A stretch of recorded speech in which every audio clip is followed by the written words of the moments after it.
Hello and welcome to the Feeling Good podcast.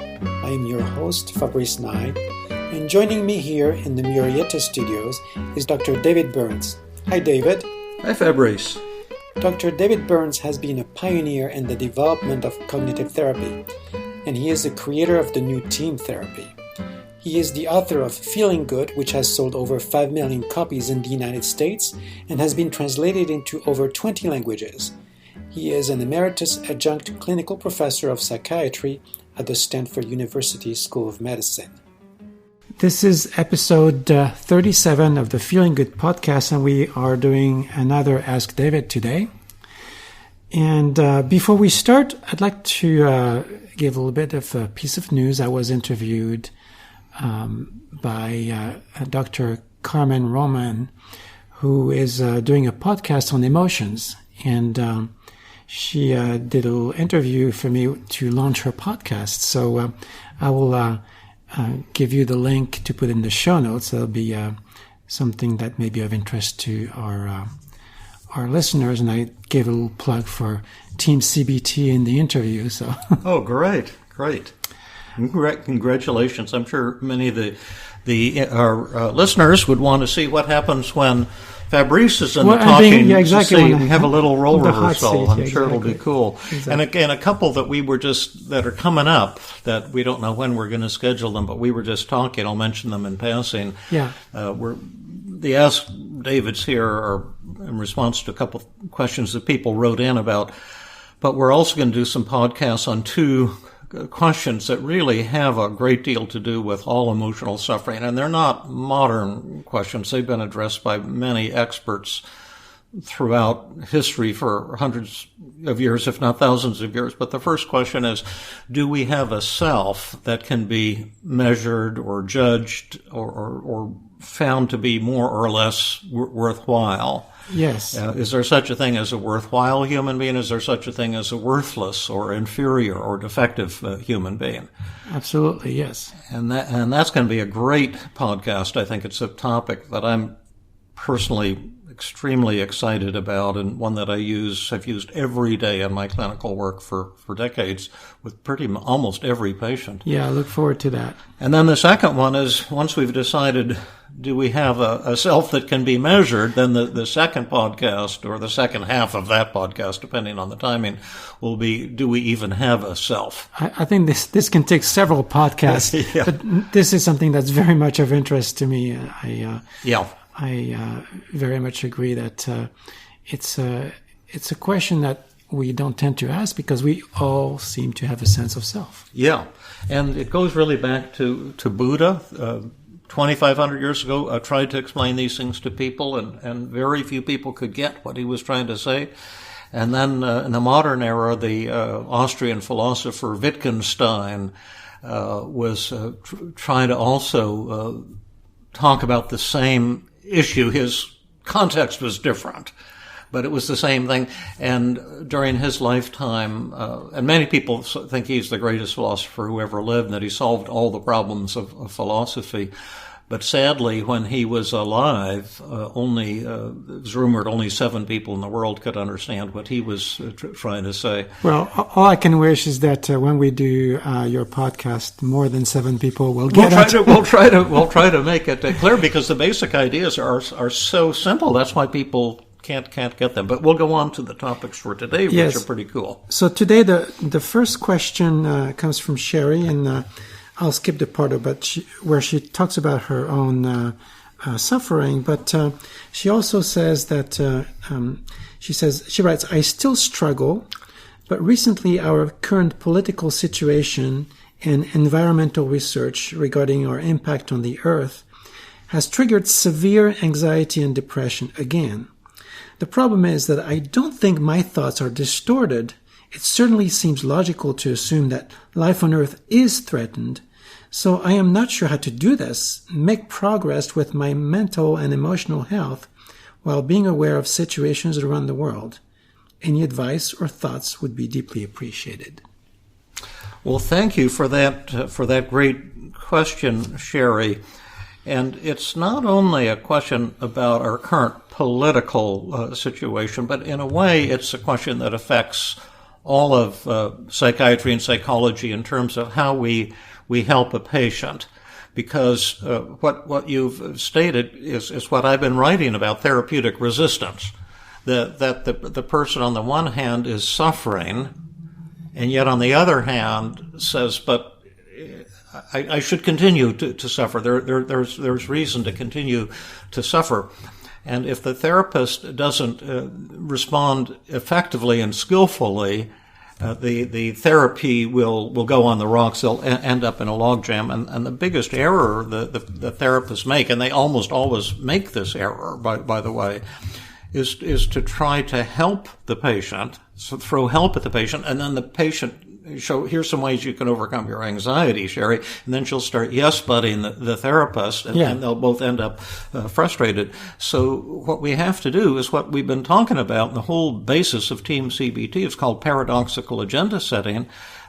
You see, it's not my duty to help Shari. It's Shari's duty to persuade me that she wants my help. And I'm going to take the role of her subconscious resistance and point out all the reasons not to change, and do that in a respectful way, not in a sarcastic or mean-spirited way, and really open myself to the idea, is this something you do want to change, and your feelings about this, and let's look at all the good reasons to feel that way. And why don't you put it in your words, because you have a slightly different way of putting it, and then we'll give the details of how to do this.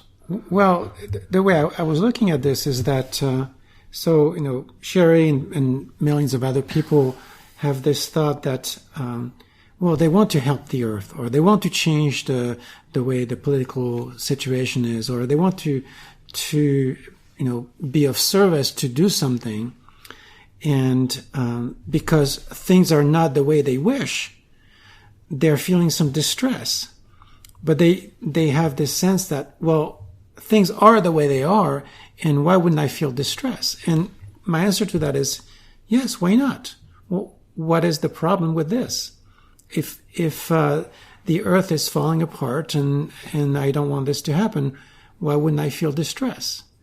Now, I can ask the question, how does that help you? And does that help you at all? And maybe the answer is yes. And maybe the answer is no, or maybe the answer is somewhere in between. Yeah, excellent. I think we're kind of on the same page, and it's good to have different language to convey this idea to the listener. So if I were working with you, Shari, and I'm not, and this is just general teaching, but I would first empathize, and first I do some testing and see how depressed are you, how anxious are you, and maybe even do a daily mood log. What is the upsetting event? It's politics, global warming. Yeah. What are all your feelings? I'm anxious, 90. I'm angry, 100. I'm depressed, 90. All of these feelings. What are your negative thoughts? Maybe, the politicians are out for themselves, or the people aren't attending to the fragile earth. People are hostile. They're trying to make money. They're not concerned about animals and the environment and the future. All these negative thoughts. And then I would empathize for a while and find truth in what the patient is saying, and don't do anything to try to correct the patient or to cheer the patient up. Just repeat the patient's word. Yes, Shari, you're right. There are tremendous horrible things going on all over the earth. In addition to things you mentioned, there's wars, there's torture. There's people exploiting others, and showing no regard for the environment. And tell me what that's like for you. It sounds like you're pretty darn anxious and angry and depressed and discouraged, and for good reason. And tell me more about that. And so just form a really great therapeutic relationship. Yeah. And that's the E equals empathy part of TEAM therapy. And then comes the A, which is agenda setting. And then the first part of agenda setting is called the invitation step. And the invitation step can be done in a straightforward or paradoxical way. but it might be something along the lines of, Shari, I've been, first I'd ask, how am I doing on empathy? Am I getting an A, a B, a C, or whatever? And once she says, oh, you're getting an A, I really feel understood. Only then would I do the agenda setting, and I would start out by saying something like, now you've been talking about a lot of problems here, problems that are real, as you point out. And I'm wondering, is there something there that you would want my help with today? Or are you just wanting me to know kind of how you're feeling, and maybe you want me to understand you and provide support, but is there something there above and beyond my listening that you'd actually like my help with? Yeah, and she may say that she wants help with something, but what would she want help with?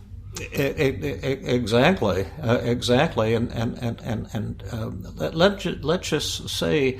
She says, well, I'm just eating myself up with depression and anxiety, and I don't want to be, feeling so awful, about what's going on. And then I might ask the magic button question, just like what we did with Mark on the life. Exactly, just say, well, let's imagine there's a magic button here, and if you press it, all these negative thoughts and feelings will disappear. Without any effort on your part, you'll feel very happy. Would you want to press that magic button? And she'd probably say, no, I don't think I do. Or she might say yes, whatever. Yeah. But whatever she says, I'd say, well, I do have some tools that could likely help you feel a whole lot better. But before we would do that, let's make a list that includes two things. What do your negative thoughts and feelings show about you that's positive and awesome? And number two, what are some advantages of your negative thoughts and feelings? So let's see if we can brainstorm this so together. You're doing a positive reframing again. Yeah, positive reframing. So what are some of the things it shows about her that's positive and awesome? What are some benefits, positives for her? Well, clearly, she cares about the state and the well-being of the world, and yes, she cares about the well-being of the world, and I would ask her, is that true, Shari? And she would say yes, and I'd say, is that a positive thing? Yeah. Is the problem that you're worrying, or is the problem the rest of the world is not worrying? Yeah, exactly. Yeah. So somebody's got to worry. Yeah. So she cares deeply about the well-being of the future, the animals, the suffering, the future for humans, but for animals, for the whole planet Earth. That's one huge thing. What are some other things it shows about Shari that's wonderful? Well, there's of course the fact that she is quite attached to her own values, environment, and politics. Yes, that she has good values, and she believes in her values and will stick up for her values. She'll stick up for them, yeah. Even suffer for her values, and would that be a spiritual thing, to be willing to suffer for a cause? You could say that. So that she's certainly noble. Yeah. So she's a noble person. That's what it says. Yeah, she's spiritual and noble, right? And also, would it be true that she's honest and realistic?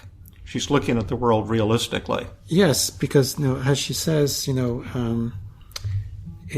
she says seems logical, and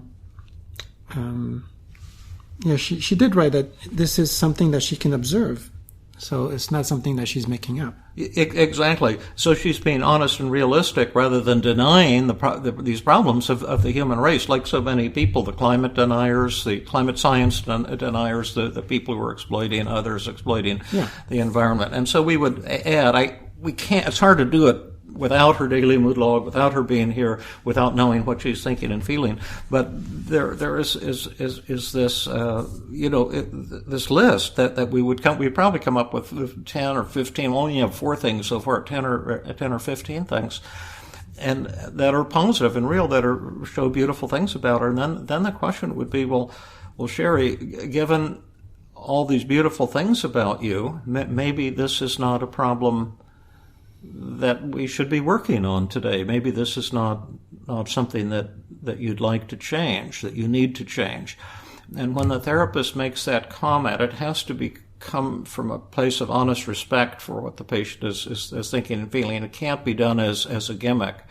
And if you really see why the patient is thinking and feeling the way they are, and all the good reasons for them to be thinking that, one of two things will happen. Most of the time, the patient will say, yes, but it's too much. It's ruining my life. I'm not, benefiting in anything. I'm not channeling this energy. I would like to feel better. And then you can use the magic dial. And you can say, well, then let's, instead of making all these negative thoughts and feelings disappear, let's dial them down. Right now you're 90% anxious. How anxious would you like to be at the end of the session today? If we had a magic dial, Shari. And so it all comes down to the agenda setting part. Yeah, the agenda. What's her agenda? What does she want? And if she wants to reduce her depression and anxiety, then we have tons. I've got 50 techniques in my psychotherapy ebook, or there are 40 of them I've got described in When Panic Attacks. There's more than one ways to address it, but you have to decide, yes, I want to do something about it. Yeah. Knowing that, the something is about the person, him or herself, not about the state of the world or the political system. Yeah, exactly. And then that would be her decision. And I wouldn't be trying to persuade her to go in one direction or another. I wouldn't take the position that I know what she should or should not be doing, but I would try to treat her with great respect and see where she wants to go. And then if she decides, well, gosh, I'm so depressed and anxious, I'm not doing anyone any good, and I could be more effective if I were less depressed and anxious, then we'll work together and be relatively easy to challenge her negative thoughts and to turn it around. I think this is a good segue into the next question, if you feel ready to go into it, because it's about agenda setting. Yeah. And this is a question from Paul, who says, he really likes this motivational approach. And he says, I'm very keen to hear how the new agenda setting step works, because he says, I'm wondering what your thoughts are on how effectively the A step can be carried out by a patient on his or her own, i.e., without someone else verbalizing the reasons not to change or playing the part of the patient's subconscious. I think he means the voice of the resistance. Yeah.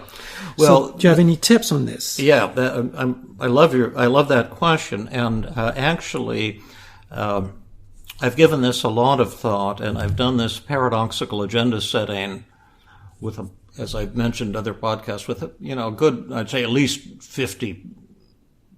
Probably 50 to 100 people. When you take the Sunday hikes, all the times I'm working with people. And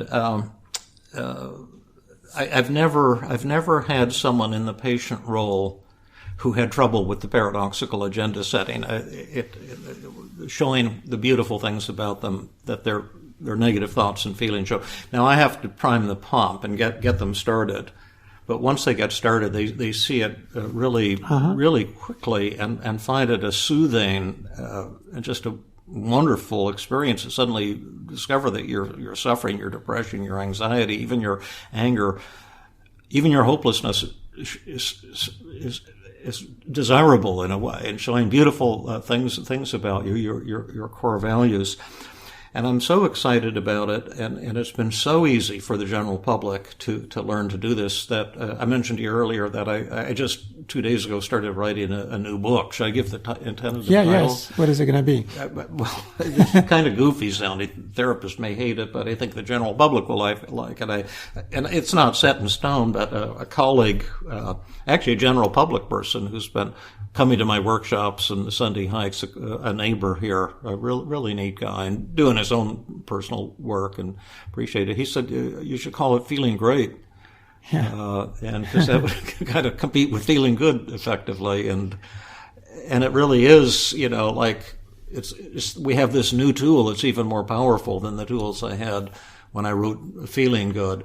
And it is easy for the general public to pick up on this, and I'll be spelling that out. And this will be more of a self-help type of book than Feeling Good, because I'll be actually walking the reader through how to do this with their own So that's really good news. But I'm wondering if you say that the people you've worked with have had no trouble catching on to the paradoxical agenda setting, but it's always been in a situation where you're the one who's asking the question, posing the paradox. What if they're by themselves? Well, they'll read my book and I'll be asked. Okay, talk to them in the book. So that's the answer to the question. Just go back by the book, huh? Right. Yeah. Well, yeah. It won't be expensive. It won't be a big investment. But yes, that is it. And then the one other thing I wanted to add, and you told me not to be too cynical about this, but I actually How can I stop you? Yeah. I found it easier to teach this to the general public than to the therapists. Yeah. And I found that most therapists have a terrible time learning paradoxical agenda setting. And the reason, should we say the reasons for that? Well, I would like to know the reason. Yeah. Well, you know already, I suspect. But one thing is our training. We're trained to help people, to throw help at people, to view people as defective. You have this brain disorder. I have this antidepressant. You have a chemical imbalance, or I have this psychotherapy to correct your disturbed childhood or whatever. That's one reason. But another, and therapists are used to doing that. But in addition, therapists are often narcissistic and codependent, which means that they want to be in the role of experts who are going to save people. And I was in that role myself the first 7 years of my practice. I felt it was my job to help everyone against their will, no matter what. And my ego depended on that. And it took a long time for me to let go of that compulsive urge. And then therapists want to be nice and rescue people. So when patients describe problems, they want to jump in there and encourage them and reassure them, and it's very hard to break those patterns. And then in addition, if they really do learn it, like my colleague Matt May, who we're going to do a podcast with, and people I can't wait for that to happen. Hear how incredible he is as a therapist. He came to me crying on a Saturday because he'd become so effective he couldn't keep his practice full. He's going broke. And he says his patients, they last 4 or 5 sessions, and then the treatment is completed. Yeah. And so that's another thing. You see, it's a conflict of interest that if therapists were really to learn what we've developed, this important discovery of Team CPT, and got good at it, in a way, you're kind of punished because you've got to then somehow hustle and market and get all these patients coming to you. I tell my clients sometimes, my goal is to work myself out of a job. Yeah, that's right. That's right. But anyway, thank you for those two neat questions, both revolving around the same important theme. Well, and thank you for the plug about your book. When do you think it will come out? Well, I don't even know if anyone wants it. I just started writing it 2 days ago, but I think I'm going to be able to whip it out really super fast because I know exactly, what I have to say. The big barrier is figuring out what, if anything, you have to say. But I've kind of outlined it, and I think it could happen fast. And I think I'll find a publisher that will want to publish it. We can ask people who are listening to this episode if they'd be interested. Exactly. Maybe I'll put a survey with it. Let us know if you would like to see the book. Yeah, I'll do a survey, implant a survey right in the show notes. Okay, you can do that. That's great. Yeah. All right. Well, super, David. Thank you so much. Thanks, as usual, Fabrice. It's really fun this afternoon hanging out with you and doing a few recordings here. In the Murrieta Studios. Yes, in the Murrieta Studios, also called AKA David's Living Room. This has been another episode of the Feeling Good podcast. For more information, visit Dr. Burns' website at feelinggood.com, where you will find the show notes for this podcast under the blog page, and where you can leave your comments and questions.